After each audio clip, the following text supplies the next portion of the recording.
Vamos a dar la palabra ahora a Pablo Martínez, de Educación por la Universidad de la República, magíster en Educación y doctor en Ciencias Sociales, decano de la Facultad de Humanidades y Ciencias de la Educación. Desde el año 1997 investiga en temáticas vinculadas a educación, desigualdad social y alternativas pedagógicas. Es responsable del Grupo de Estudios en Políticas y Prácticas Educativas. Ha sido responsable de diversos proyectos de investigación y extensión con reconocimiento institucional en la Universidad de la República. Integra el Sistema Nacional de Investigadores de Uruguay, nivel 1, y es corredactor del informe final del Congreso Enriqueta Conte y Riquet, al que hacíamos referencia hace un rato. Pablo, adelante. Muchas gracias, Julio. Buenas tardes. Agradezco profundamente la invitación del Grupo de Reflexión en Educación para participar de esta instancia. No solo es un placer, sino que es un honor para mí poder estar aquí compartiendo algunas reflexiones y compartiendo la mesa con la colega y con los colegas. Así que bueno, muy agradecido. Y bueno, y particularmente emocionado teniendo aquí al lado el título, el doctorado honoris causa que nuestra Universidad de la República extendió en un acto de estricta justicia al querido maestro Miguel Solar. Y bueno, y digamos que en honor al legado del maestro también estamos haciendo todas estas cosas que estamos haciendo. Yo, para tratar de limitar mi incompetencia con el uso del tiempo, y sabiendo que tenemos 15 minutos, organicé estas palabras para compartir con ustedes en un breve disparador, 4 puntos y unas breves reflexiones finales. El disparador es una cita en realidad que voy a leer y después voy a decir de quién es y en qué año fue producida. Pero dice lo siguiente: en momentos de carencia teórica tan profunda como el que vivimos hoy, alargar la mirada puede proporcionar perspectivas inimaginadas al saltar los barrotes carcelarios de lo inmediato. Proponemos alargar la mirada hacia el pasado y hacia el futuro como un ejercicio difícil, improbable, pero como todo movimiento de traspaso de lo inmediato, revolucionario. Proponemos abandonar la retórica que nos envuelve, como siempre, en los momentos de decadencia de las viejas pedagogías.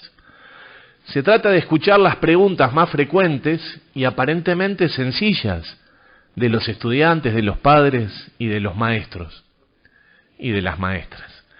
Tal vez descubramos que son nuestras propias preguntas las que, al carecer de respuesta, hemos llenado de palabras huecas. Este pequeño texto es de autoría de una pedagoga argentina, una gran pedagoga argentina, se llama Adriana Puigros, y está en un libro que ella publicó en el año 1994. Me parece que estas palabras tienen una vigencia absoluta. Su invitación a saltar los barrotes carcelarios de lo inmediato, que me parece una forma poéticamente, digamos, muy hermosa de señalar la necesidad de pensar el futuro, pero que pensar ese futuro requiere necesariamente, de algún modo, en algún punto, poner un paréntesis a los problemas acuciantes cotidianos y tratar de imaginarnos futuros que pueden ser distintos, diferentes. Por eso, como dice Puigros, invitarnos a un movimiento que, como todo movimiento de traspaso de lo inmediato, es revolucionario. Y ni que hablar del cuestionamiento hacia nosotros y nosotras, actores cotidianos de lo educativo, docentes, investigadores, enseñantes, que tal vez nos hemos despegado un poco de las preguntas cotidianas que se hacen los estudiantes, los padres, los docentes, y nos hemos sumado a veces a una retórica que parece quedar vacía o quedar hueca en su capacidad, efectivamente, como diría Freire, ¿no?, de nombrar una palabra significativa, una palabra con sentido que nos permita pensar el futuro. Digo esto porque me parece que pensar en un Plan Nacional de Educación necesariamente tiene que ver con ser muy autocríticos y con ponernos en tensión efectivamente en lo que no hemos sido o no estamos siendo capaces de pensar o de producir, y no simplemente en pretender que podríamos volver a algún pasado ideal que en algún momento hubiera constituido esa educación que efectivamente quisiéramos tener y que entonces simplemente habría que reponer eso. Bueno, discrepo, digamos, radicalmente con esa idea, y creo que justamente intentar pensar el futuro es básicamente un ejercicio de autocrítica. Voy a los 4 puntos que son como sumarios, ¿no? Es como una pequeña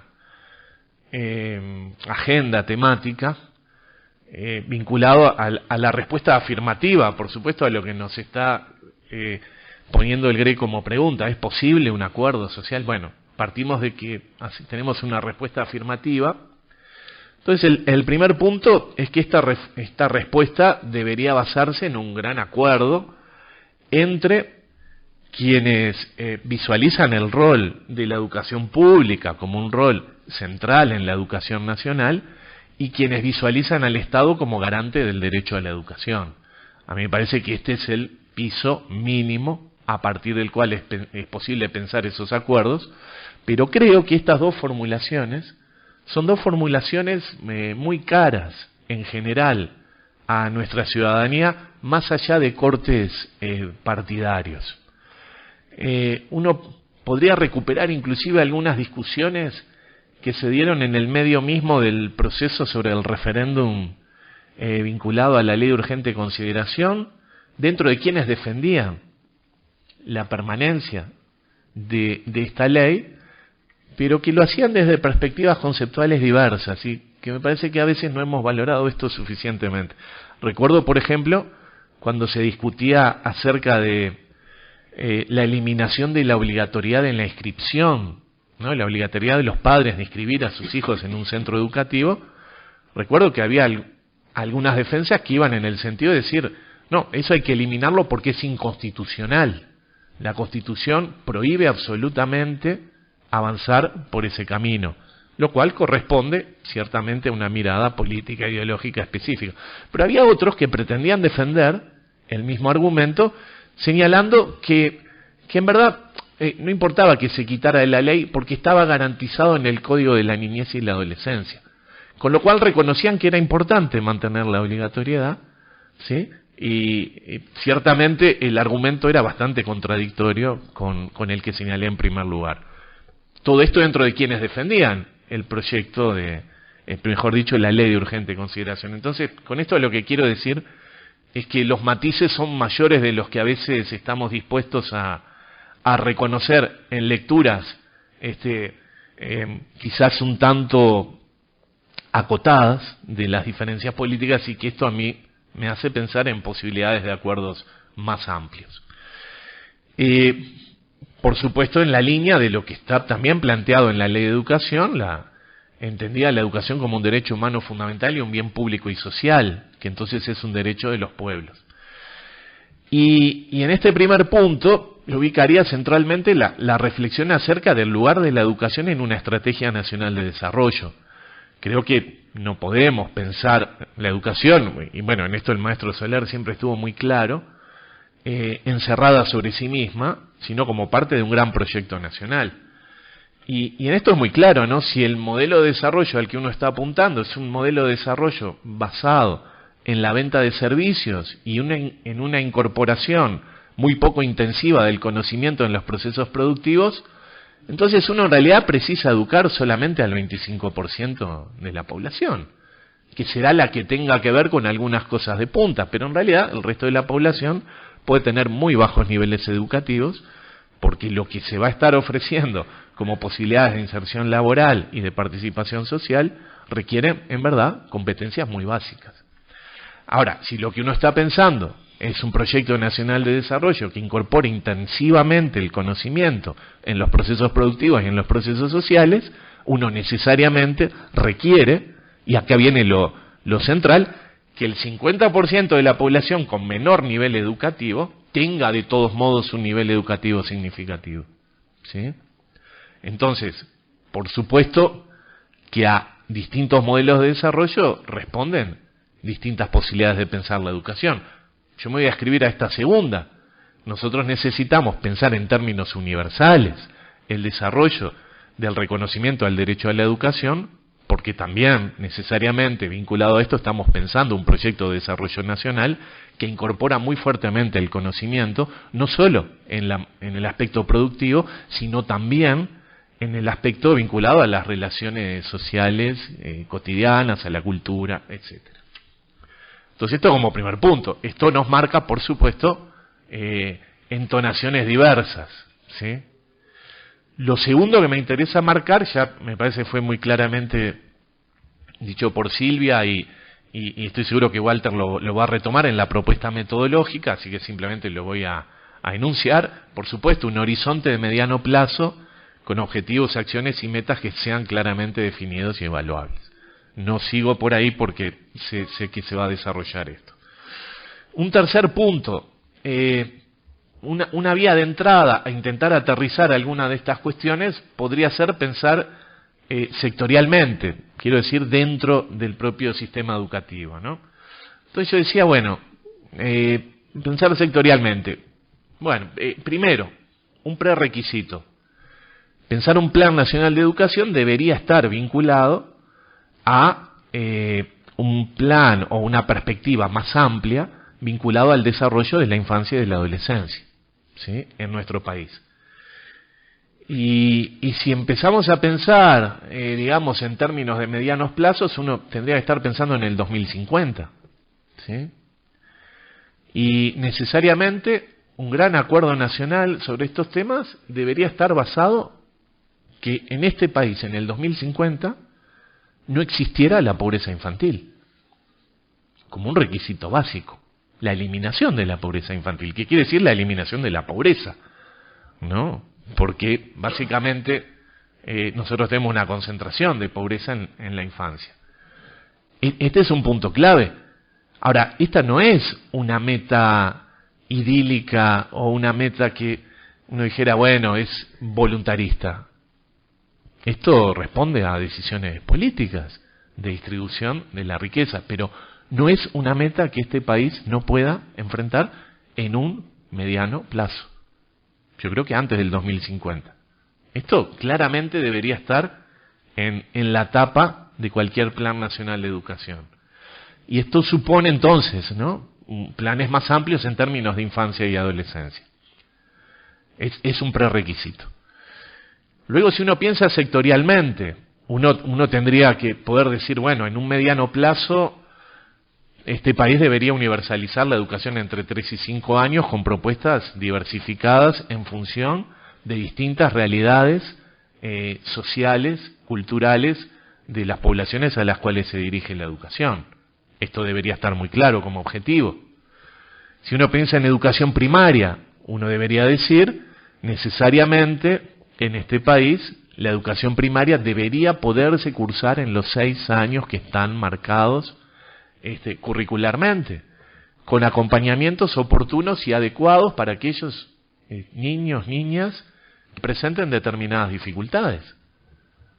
Esto debería ser algo como una meta absolutamente insoslayable, porque además sabemos, o sea, ya es una discusión que debería estar laudada a esta altura, que la herramienta de la repetición como supuesta promoción de logro de aprendizaje que en cierto momento no habrían sido logrados, ha fracasado rotundamente, y cuando vamos a mirar a los estudiantes en primer año de enseñanza media, aquellos que más niveles de fracaso tienen son los que más repitieron, los que repitieron o más años repitieron en primaria. Entonces, si seguimos haciendo las cosas del mismo modo, vamos a lograr el mismo efecto. Entonces, deberíamos lograr que efectivamente en 6 años un niño, una niña pueda culminar la educación primaria. Esto supone acompañamientos oportunos y adecuados y naturalizar esta idea.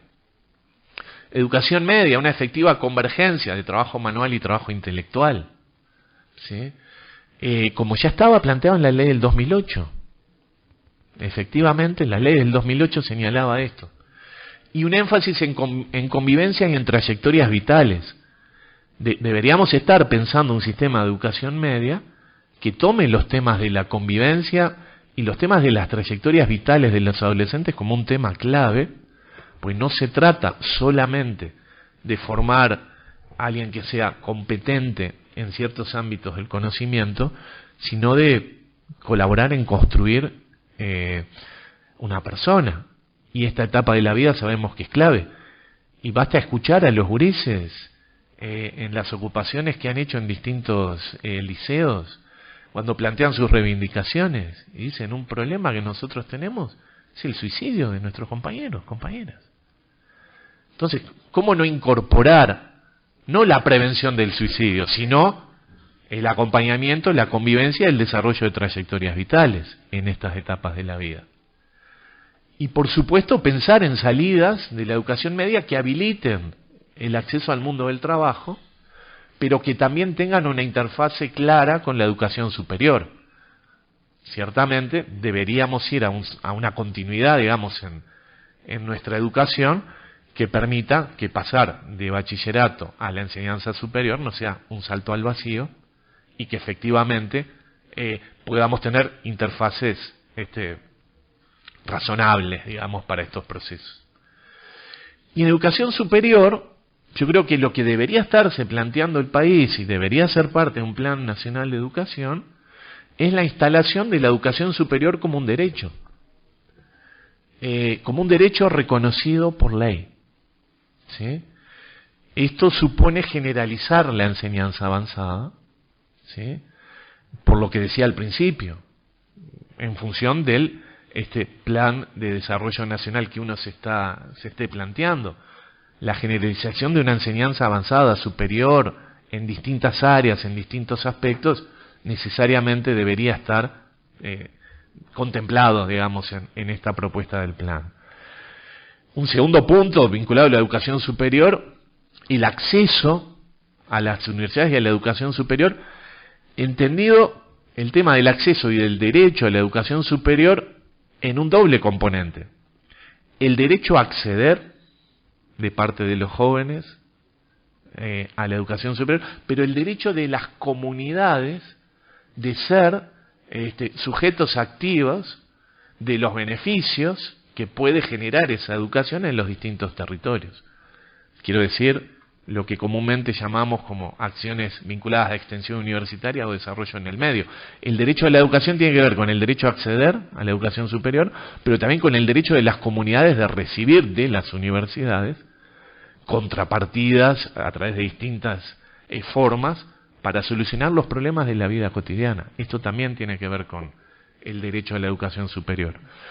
Por supuesto que una formación docente de carácter plenamente universitario, establecido en instituciones autónomas y cogobernadas.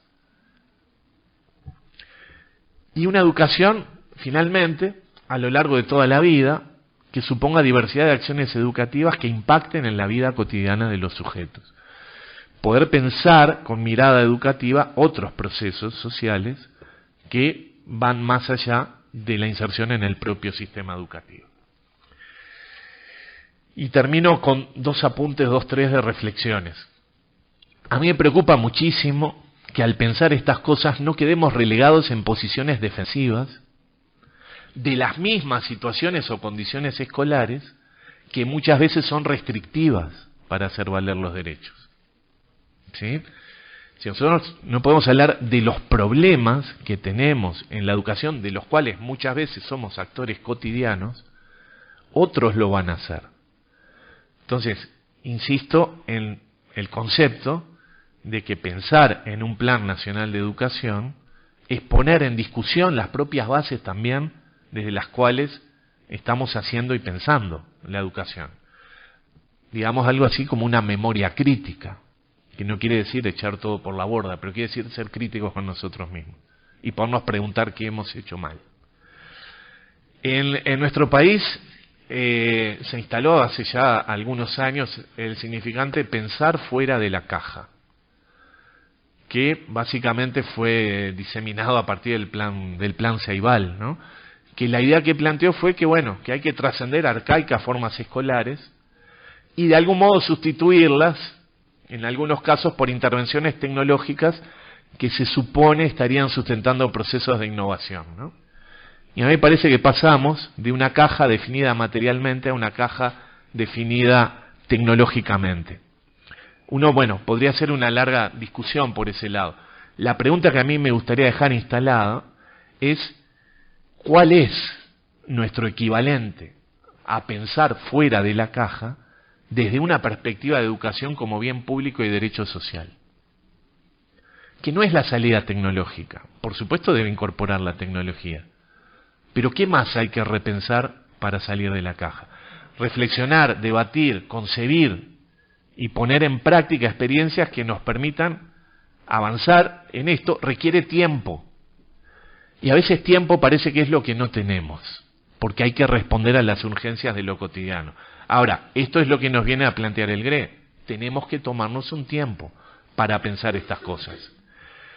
Y